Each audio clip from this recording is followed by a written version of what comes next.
Sir ഈ ലോകത്തൊന്നും അല്ലെന്ന് തോന്നുന്നല്ലോ. Very good. വാ ഒന്നുമല്ലോ ഉണമ്പി തടി. ആ ഓക്കെ, ഞാൻ വന്നോളാം. റൈറ്റ്. ആ ദിവാരണോ ഇരിക്കും. രാജ, വിവാഹമൊക്കെ നിശ്ചയിച്ചു എന്ന് കേട്ടല്ലോ. ആ അപ്പോ കവിതയുടെ കാര്യമോ? മനസ്സിലായില്ല. അല്ല, അവളെ രണ്ടാമതൊരു വിവാഹം കഴിപ്പിച്ചിട്ടേ നീ വിവാഹം കഴിക്കുമെന്നാണല്ലോ പറഞ്ഞിരുന്നത്. ഞാൻ പലപ്പോഴും നമ്മുടെ കവിതയെക്കുറിച്ച് ആലോചിക്കാറുണ്ട്. രാജ, നീ വിചാരിച്ചാൽ നിന്റെ വിവാഹത്തോടൊപ്പം നമുക്ക് കവിതയുടെ വിവാഹം നടത്താം. ആ, ഞാൻ തുറന്നു പറയാം, കവിതയെ എനിക്കിപ്പോഴും ഇഷ്ടമാണ്. നീ വിചാരിച്ചാൽ നമുക്ക് ഈ രണ്ട് വിവാഹവും ഒരുമിച്ച് നടത്തിക്കളയാം. നീ എന്താ ഒന്നും മിണ്ടാത്തത്? അവൾക്കിനി ഒരു വിവാഹം വേണ്ടെന്നാണ് അവള് പറയുന്നത്. അപ്പോൾ കവിതയെ എന്നും ഇങ്ങനെ നിർത്താനാണ് നിന്റെ ഉദ്ദേശം? നീ അവളെ നിർബന്ധിക്കണം. വിവാഹം എന്ന് പറയുന്നത് നിർബന്ധിച്ച് ജീവിക്കാവുന്ന ഒന്നല്ലല്ലോ. ഇപ്പോൾ എന്നെ പോലൊരാളുമായിട്ടുള്ള ബന്ധം ഈ അവസരത്തിൽ നിങ്ങൾക്ക് നല്ലതാണ്. അതുകൊണ്ട് നേട്ടമേ ഉണ്ടാവും. വേണ്ട, നിങ്ങളെപ്പോലെയുള്ള ഒരാളുമായിട്ടുള്ള ബന്ധവും വേണ്ട, അതുകൊണ്ടുണ്ടാവുന്ന നേട്ടവും ഞങ്ങൾക്ക് വേണ്ട. നിങ്ങളിപ്പോ ഇത് പറയാനാണ് അങ്ങോട്ട് വന്നത്. എനിക്ക് കുറച്ച് വേറെ ജോലിയുണ്ട്. എന്നാ ഞാൻ നാളെ വരാം. വേണ്ട, ഇതിനെക്കുറിച്ച് സംസാരിക്കാനാണെങ്കിൽ ഇനി മേലാളിയോട് വരണമെന്നില്ല. നീ എന്നോട് മേലാളിയോട് വരണമെന്ന് പറഞ്ഞല്ലേ? പക്ഷെ നീ ഒരു കാര്യം ഓർത്തോ, നീയും നിന്റെ അളിയനാൻ പോകുന്ന വേണുവും കൂടെ ഇവിടെ തലകുത്തി നിന്നാലും നിന്റെ ഫാക്ടറി ഉണ്ടല്ലോ, അവിടെ ഞാൻ പറയുന്നത് നടക്കാൻ പോകുന്നുള്ളൂ. നീ നോക്കിക്കോ. ഓ, നേതാവ് എന്താണാവോ പറഞ്ഞത്? ഫാക്ടറി എന്തെന്നോ ആക്കുമെന്നോ തൊരണ്ടുവെന്നോ കൊളുത്തുവെന്നോ ഒക്കെ. എടാ, നിനക്ക് നാണമില്ലല്ലോ ഈ അരവരാതി വേഷമിട്ടുണ്ടോ നടക്കാൻ? ഇത് വിട്ടോണ്ട് എത്ര നാൾ ഈ തൊഴിലാളിയെ പറ്റി ജീവിക്കും? നിന്റെ ഒരു തൊലിക്കെട്ടി. എടാ, നിന്റെ മുന്നിൽ വെച്ചാ ഇവൻ എന്നെ അവമാനിച്ചു. നീ അത് കേട്ടുകൊണ്ടിരുന്നു. ഇതിന് നിന്നെയൊക്കെ ഒരു പാഠം പഠിപ്പിച്ചില്ലെങ്കിൽ എന്റെ പേര് ദിവാകരൻ എന്നല്ലടാ. ഇയാൾക്ക് ഇവിടെ നിന്ന് പോയി തരാമോ? നിന്നെയൊക്കെ ഞാൻ കണ്ടോളാടാ. ഓ, കണ്ടോ. Very good. എടാ ദിവാര, നീ എവിടെ പോന്നു? ദിവാര, അവൻ പിണങ്ങി പോവുകയാണോ? അവന് കവിതയെ കല്യാണം കഴിക്കണം.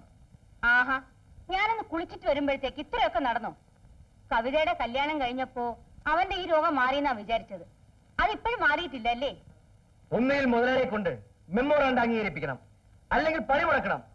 നിങ്ങളെ കൊണ്ട് സാധിക്കുമോ ഇല്ലയോ എന്ന് ഇന്ന് ഞങ്ങൾക്കറിയണം. സലീം, ചൂടായതുകൊണ്ട് കാര്യമില്ല.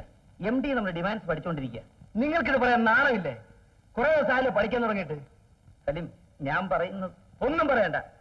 ഞങ്ങൾക്ക് ഈ ഫാക്ടറിയിൽ നിന്ന് കിട്ടുന്ന വരുമാനം മാത്രമേ ഉള്ളൂ. പക്ഷെ നിങ്ങൾക്കതല്ല. നിങ്ങളുടെ കാര്യങ്ങൾ നോക്കാൻ മുതലാളി ഉണ്ടല്ലോ. പക്ഷെ പഴച്ചോ നട്ടലെന്ന് പറഞ്ഞൊരു സാധനം തൊഴിലാളിക്ക് തന്നിരിക്കുന്നത് മുതലാളിയുടെ മുമ്പിൽ പടയം വയ്ക്കാനല്ല, അവരുടെ മുമ്പിൽ നിവർന്നു നിൽക്കാനാണ്. സലീം, റബ്ബർ പോലെ വളയുന്ന നട്ടലുള്ള നേതാക്കന്മാരെ നീയൊക്കെ കണ്ടിട്ടുള്ളൂ. വേണ്ടി വന്നാൽ ഈ സെക്രട്ടറി സ്ഥാനം ഈ നിമിഷം രാജിവെച്ചിട്ട് എനിക്ക് പോകാൻ കഴിയും. നീയൊന്നും എന്നെ ഒരു ചുക്കും ചെയ്യില്ല. പക്ഷെ ഞാനത് ചെയ്യാത്തത് ഒരു തൊഴിലാളിയുടെ വികാരം എന്തെന്ന് എനിക്ക് അറിയാവുന്നതുകൊണ്ടാണ്. ഇനി രണ്ടിലൊന്നും അറിഞ്ഞിട്ട് ഞാൻ നിങ്ങളുടെ മുമ്പിലേക്ക് വരും.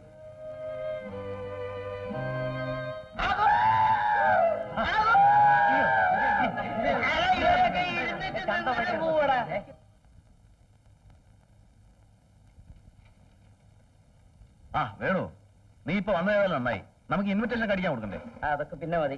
ഡിമാൻഡ്സ് അംഗീകരിച്ചില്ലേ തൊഴിലാളികള് പണി മുടക്കാൻ തീരുമാനിച്ചിരിക്കുക. നീ വെറുതെ കുഴപ്പങ്ങൾ ഉണ്ടാക്കി വെക്കരുത്. ഞാനും നീയും കൂടെ ഒത്തുകളിച്ച സമരം നീട്ടുന്ന തൊഴിലാളികൾ എന്നെ കുറ്റപ്പെടുത്തുക. ഇപ്പൊ തന്നെ ഒരു തീരുമാനം എടുക്കണം. കമ്പനിയുടെ ഇപ്പോഴത്തെ പൊസിഷൻ ഞാൻ പറഞ്ഞു കഴിഞ്ഞു. ഇനി ആരെയും ബോധ്യപ്പെടുത്തേണ്ട കാര്യം എനിക്കില്ല. രാജ, 100 കുടുംബങ്ങളുടെ ജീവിത പ്രശ്നമാണിത്. നിനക്കത് പറഞ്ഞാൽ മനസ്സിലാവില്ല. എനിക്ക് മനസ്സിലാവും. എവിടെയെങ്കിലും ഒരു ഫാക്ടറിയോ വ്യവസായ സ്ഥാപനമോ ഉണ്ടായാൽ അവിടെയൊക്കെ സമരം ഉണ്ടാക്കി ഫാക്ടറി പൂട്ടിച്ച് തൊഴിലാളികളെ പട്ടിണി കിട്ടുന്ന ഒരുപാട് ചോട്ടാ നേതാക്കന്മാരെ എനിക്കറിയാം. പക്ഷെ അങ്ങനെയുള്ള നേതാക്കന്മാരുടെ നാറുന്ന കുപ്പായം നിനക്ക് ചേരില്ല. രാജ, വേണു, ഈ ഫാക്ടറി നിന്റെ സഹോദരിയുടെ കൂടെ ആകാൻ പോവുക. ഇനി ആരുടെ കൂടെ നിൽക്കണമെന്ന് നീ തീരുമാനിച്ചാൽ മതി. എനിക്കത് പ്രശ്നമല്ല.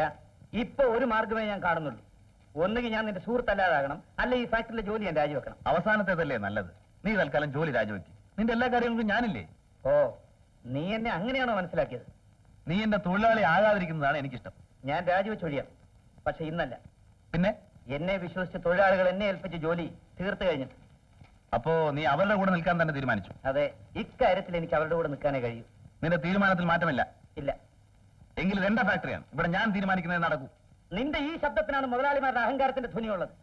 തൊഴിലാളികളുടെ അധ്വാനമില്ലാതെ ആരും തന്നെ മുതലാളിയായ ചരിത്രമില്ല. എന്നെ പഠിപ്പിക്കണ്ട. ഇതൊക്കെ പാവപ്പെട്ടവന്റെ മുന്നിൽ മൈക്കിലൂടെ പറയാൻ കൊള്ളാം. നിന്റെ ഈ അഹങ്കാരത്തിന് കനത്ത വില നീ തന്നെ കൊടുക്കേണ്ടി വരും. എല്ലാ നേതാക്കന്മാരും എനിക്കറിയാം. 4 ചില്ലിക്കാച്ചെറിഞ്ഞു കൊടുത്താൽ വാലാട്ടി നിൽക്കുന്ന പട്ടികൾ. വേണുവിനെ നീ പറഞ്ഞ പട്ടികളുടെ കൂട്ടത്തിൽ കൂട്ടണ്ട. എടാ, നാട്ടുകാർക്ക് വേണ്ടി ജീവിതം ഒഴിഞ്ഞു വെച്ച ആദർശധീരനായ മേലെടുത്ത നാരായണ നായരുടെ മകനെ. Stop it. ഇന്ന് ഈ കൂടുതൽ ഇവിടെ നിന്ന് സംസാരിക്കണമെന്നില്ല. വേണ്ടി വന്നാൽ ഞാൻ ഈ ഫാക്ടറി പൂട്ടിയിടും. രാജേന്ദ്രൻ ആരുടെ മുമ്പിലും ഇതുവരെ തോറ്റിട്ടില്ല. പക്ഷേ ഇക്കാര്യത്തിൽ രാജേന്ദ്രനെ തോൽപ്പിച്ചില്ലെങ്കിൽ ഞാൻ വേണുവല്ല. Get out.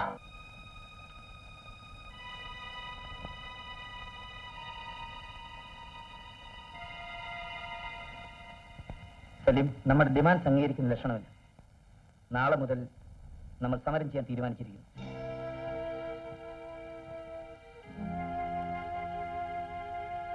നിങ്ങളുടെ മുമ്പ് ജോലിക്കരുത്.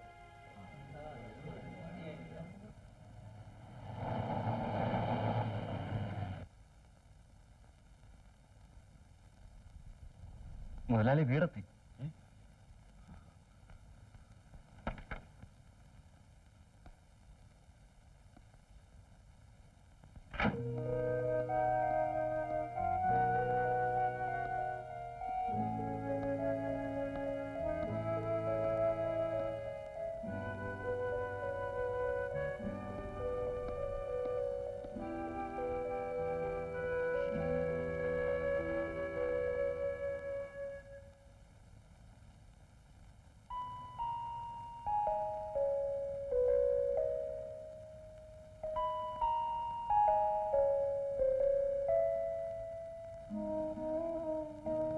അല്ല, നീ എപ്പോ വന്നു? എന്താ മോനെ വല്ലായിരിക്കുന്ന? എന്തു പറ്റി? ഒന്നുമില്ല. ആഹാ, ഒന്നുമില്ലാഞ്ഞിട്ടാണോ ഇങ്ങനെ ഇരിക്കുന്നത്? ഒന്നുമില്ലെന്ന് പറഞ്ഞില്ലേ? നാരായണ, എന്താ ഉണ്ടായത്? എനിക്കറിയാലോ കൊച്ചമ്മേ. ഒരു നേതാവ് വന്നിരിക്കുന്നു. അവനെന്നെ തോൽപ്പിക്കും അത്രേ. നീ ആരുടെ കാര്യമായി പറയുന്നത്? അവന് തൊഴിലാളികളല്ലേ വലുത്. അത് ശരി, പിന്നെയും തുടങ്ങിയ രണ്ടും കൂടി. അതാണ് വേണു ഇങ്ങോട്ട് വരാതിരുന്നത്. അതിനൊക്കെ അവൻ എവിടെന്നാ സമയം? നേതാവ് ആളെ സംഘടിപ്പിക്കാൻ നടക്കല്ലേ സമരത്തിന്. എടാ, എന്തെങ്കിലും കാരണമില്ലാതെ സമരത്തിനും കുഴപ്പത്തിനും പോകുന്നവനല്ല വേണു. നീ അമ്മയെ കൂടെ അവന്റെ ഭാഗം പറഞ്ഞോ? അവനെ എനിക്കറിയാം. ആവശ്യമില്ലാത്ത ഒരു കാര്യത്തിനും അവൻ ഇടപെടില്ല. ഓ, അപ്പൊ കുറ്റം മുഴുവൻ എനിക്കായി. മോനെ, നിന്നെ ഞാൻ കുറ്റപ്പെടുത്തുകയല്ല. എന്ത് പ്രശ്നം ഉണ്ടായാലും അത് സമാധാനപരമായി സംസാരിച്ചു തീർക്കണം. അല്ലാതെ ഇങ്ങനെ എടുത്തു ചാടുകയല്ല വേണ്ടത്. നീ ഒരു കാര്യം ചെയ്, വേണുവിനെ ഇങ്ങോട്ട് വിളിപ്പിക്ക്.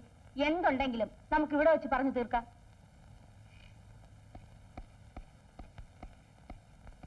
നാരായണ, നീ ചെന്ന് വേണുവിനെ ഇനി വിളിച്ചോണ്ട് വാ.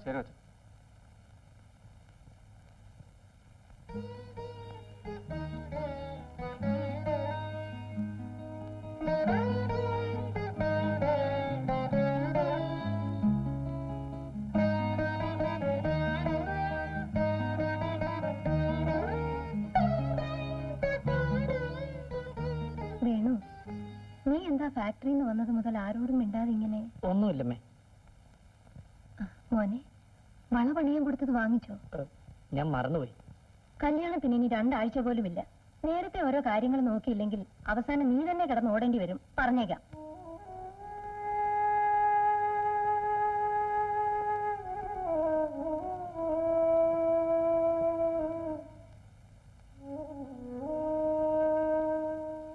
നീ എന്താ ആലോചിക്കുന്നത്? നിനക്ക് എന്ത് പറ്റി? തൊഴിൽ പ്രശ്നത്തിന്റെ പേരിൽ രാജനുമായി ഒന്നും രണ്ടും പറയേണ്ടി വന്നു. നിന്നോട് ഞാൻ അന്നേ പറഞ്ഞതാ നേതാവാകാനൊന്നും പോവണ്ടെന്ന്. നിങ്ങൾ തമ്മിൽ അതും ഇന്നും പറഞ്ഞ് കല്യാണം മുടങ്ങിയാൽ അതിന്റെ നാണക്കേട് നമുക്കാ. അമ്മ വിഷമിക്കണ്ട. ഞങ്ങൾ തമ്മിലുള്ള പിണക്കം തമ്മി കാണുമ്പോ തീരാനുള്ളതേ ഉള്ളൂ.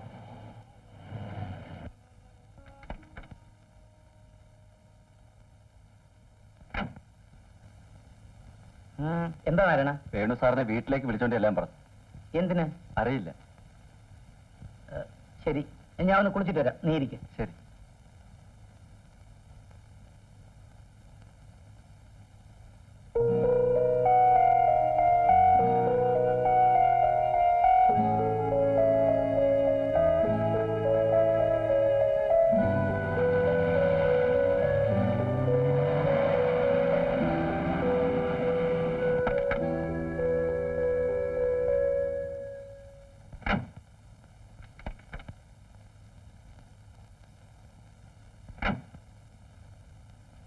ആ, നിന്നെ വിളിപ്പിച്ചത് ഞാനാണ്.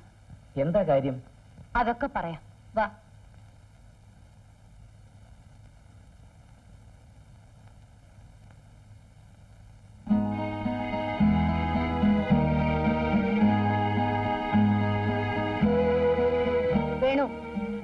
ഫാക്ടറിയിൽ വെച്ച് നിങ്ങൾ തമ്മിൽ എന്താ ഉണ്ടായത്? അമ്മേ, യൂണിയൻ കൊടുത്തിരിക്കുന്ന ഡിമാൻഡ്സിനെ കുറിച്ച് പറഞ്ഞ് ഞാനും ഫാക്ടറി മുതലാളി രാജേന്ദ്രനുമായി ചെറുതായിട്ടൊന്ന് പിണങ്ങേണ്ടി വന്നു. അമ്മയ്ക്കറിയാം, ഒരു സാധാരണ തൊഴിലാളിയുടെ ശമ്പളം കഷ്ടിച്ച് 1,500 രൂപയാണ്.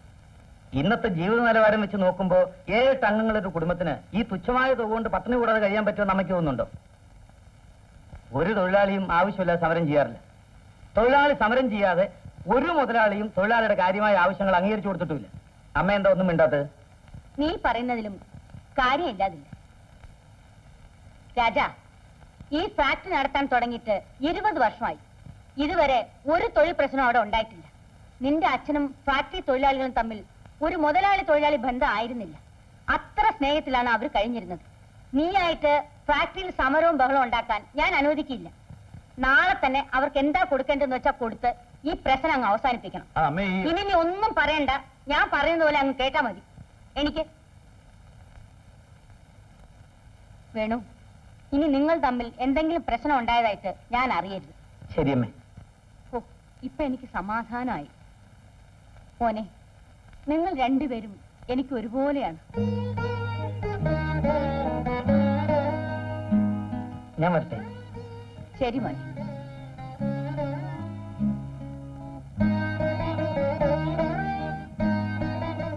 വേണു,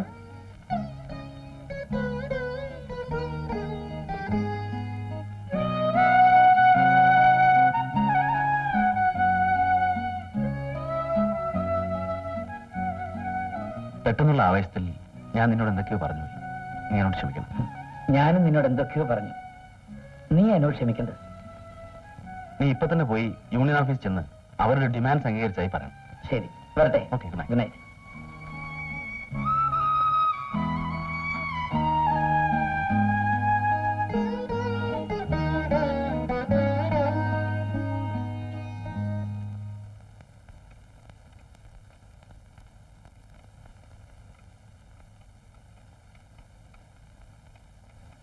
വേണുവിനെ ഇതുവരെ കണ്ടില്ലല്ലോ മോളെ.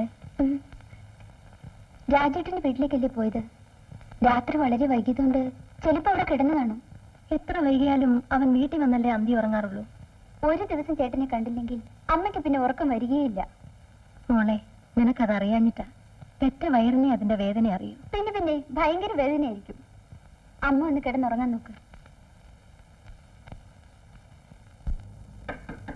Yes, come in.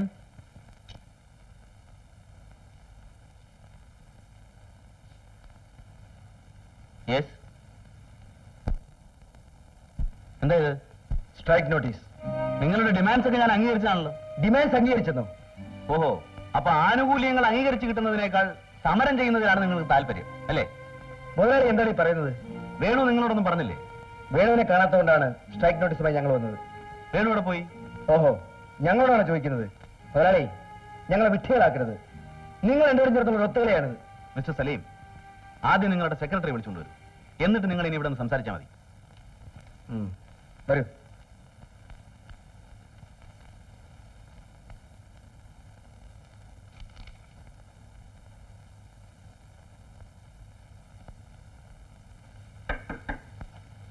ഇവിടെ ആരുമില്ലേ?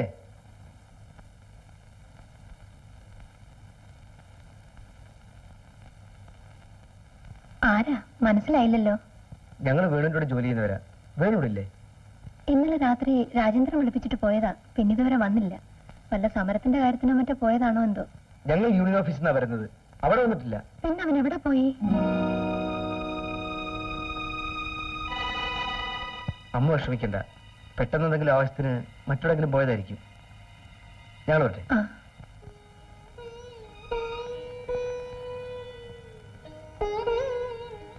ഇന്നലെ പോയതല്ലേ അവൻ. എവിടെയെങ്കിലും പോകുമ്പോ ഒന്ന് പറഞ്ഞിട്ട് പോയിക്കൂടെ? പറഞ്ഞിട്ട് പോകാൻ സമയം കിട്ടിക്കാണില്ലമ്മേ. ഏതായാലും ഞാൻ രാജേട്ടന്റെ വീട് വരെ പോയി ഒന്ന് അന്വേഷിച്ചിട്ട് വരാം. ആ, അമ്മേ, അമ്മേ. എന്താ സിന്ധു, നിനക്കെന്നെ കാണാതിരിക്കാൻ വയ്യല്ലേ? അയ്യോ അതല്ല, പിന്നെ വേണുവേട്ടിനെ അന്വേഷിച്ചു വന്നതാ. അവൻ ഇന്നും വന്നില്ലേ? രാത്രി രാജേട്ടൻ വിളിപ്പിച്ചിട്ട് വീട്ടിൽ നിന്നും പോന്നതാ. പിന്നെ ഇതുവരെ വന്നിട്ടില്ല. എവിടെയെങ്കിലും പോകുമ്പോ വീട്ടിലൊരു വാക്ക് പറഞ്ഞിട്ട് പോയിക്കൂടെ? വെറുതെ വീട്ടിലിരിക്കുന്നവരെ തീ തീറ്റിപ്പിക്കാൻ. ഇത് ആരോടും പറയാതെ എവിടെ പോയതാ? ചേട്ടനെ കാണാതെ അമ്മ ആകെ വിഷമിച്ചിരിക്കുക. ചേട്ടൻ ഇതുവരെ ആരോടും പറയാതെ എങ്ങും പോയിട്ടില്ല. മോള് വിഷമിക്കണ്ട. മോനെ, നീ ആ വേണമെന്നൊന്ന് അന്വേഷിക്ക. ആ. മോള് വാ.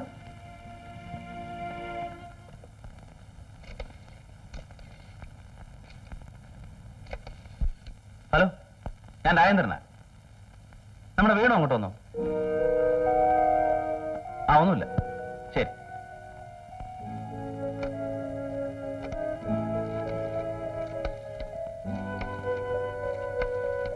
ഹലോ, തോമച്ചാണോ? ഞാൻ രാജേന്ദ്രൻ. നമ്മുടെ ഫാക്ടറിയിലെ വീണോ അങ്ങോട്ട് വന്നോ? ഇല്ലേ? ശരി.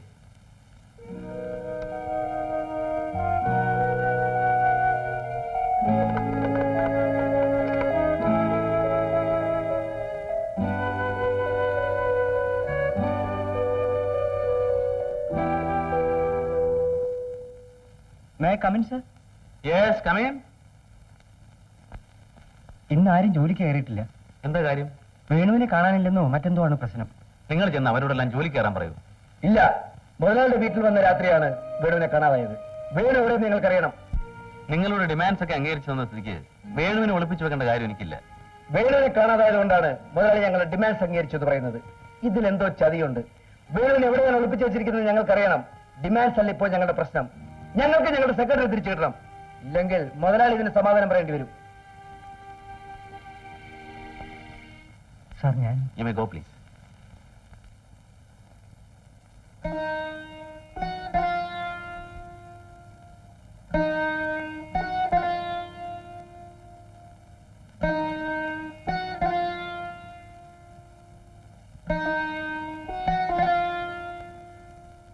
അമ്മച്ചിയെ, ഒന്ന് പതുക്കെ വിളിയെടുത്തൊരു വീടല്ലേ. അമ്മച്ചി, അമ്മച്ചി. വിവരമെല്ലാം അറിഞ്ഞോ? സംഗതി പെശകാണ് അമ്മച്ചി. എന്താ? മുതലാളി വേണു സാറിനെ ഒളിപ്പിച്ചു വെച്ചിരിക്കുക. ഞങ്ങൾക്ക് ചില ന്യൂസ് കിട്ടിയിട്ടുണ്ട്. പുറത്തു വിട്ട പ്രശ്നമാ. എന്താ? എന്താന്ന് പറയൂ. അതിപ്പോ ഞങ്ങളിങ്ങനെ പറയാ. എന്റെ മോൻ എന്ത് പറ്റി? വേണു സാറിനെ കാണാതായ ദിവസം മുതലാളിയും വേണു സാറും കൂടി ഫാക്ടറി വെച്ചൊരു ഉഗ്രൻ തല്ല് നടന്നു. അന്ന് രാത്രി ഞങ്ങൾ പറയുന്നതല്ല, പൊതുജനം പറയുന്നതാ. ഇത് പറയാനാണ് നിങ്ങൾ ഇങ്ങോട്ട് വന്നത്? ഇറങ്ങി പോകുന്നല്ലോ ഇവിടുന്ന്. അങ്ങനെ എങ്ങനെ പോവും? ഇറങ്ങി പോകാനല്ലേ പറഞ്ഞത്?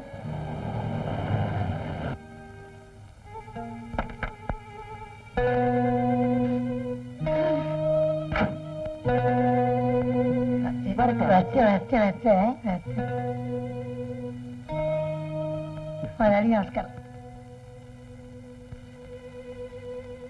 രാജ, ഞാൻ എന്തൊക്കെയായി കേൾക്കുന്നത്? എന്റെ മോൻ എവിടെ?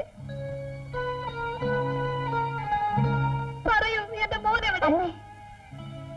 എന്താ ഇത്?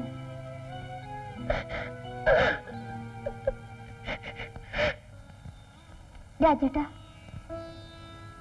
രാജേട്ടൻ ഒരു തെറ്റും ചെയ്തിട്ടില്ലെന്ന് ഞങ്ങൾക്കറിയാം. ആളുകൾ എന്തു വേണേലും പറഞ്ഞോട്ടെ. എന്റെ രാജേട്ടനെ എനിക്ക് വിശ്വാസമാണ്. വേണുവിട്ട് തിരിച്ചു വരും.